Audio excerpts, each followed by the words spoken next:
maybe Kawhi Leonard, who's only just moved up to 6th in the MVP odds here. Why, Richard, isn't Kawhi getting a little bit more attention in the MVP race? Well, I think partly because he is not given the sole credit. I said it in the yeah, you did the show before the show. Yeah, I got I truly believe it's because Kawhi is not given all the credit. We talked so much about James Harden when he showed up. We talked so much about James Harden play.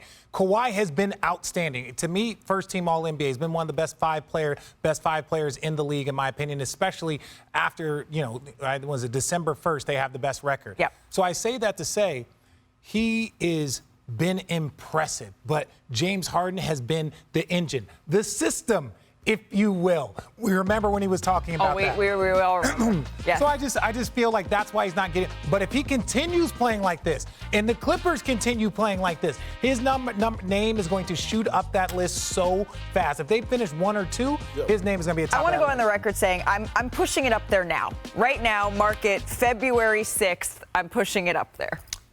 Yeah, I think Richard nailed it on the head. He's been tremendous, and I think a lot of times you look at a team with that much star power, and it gets a little bit diluted in terms of attention towards one guy. Some of these other guys have so much responsibility on their team. You talk about Joel Embiid, Jokic, they get the ball every single play.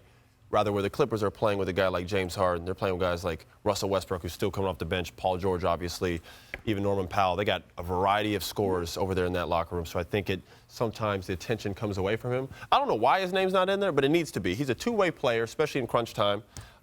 And we saw last year, even in those 2 games he played against KD, he was the best player of both those games. Guys, they just had a Miami-Atlanta back-to-back. A Miami-Atlanta back-to-back. Sort of famous in NBA circles for what happens on those back-to-backs.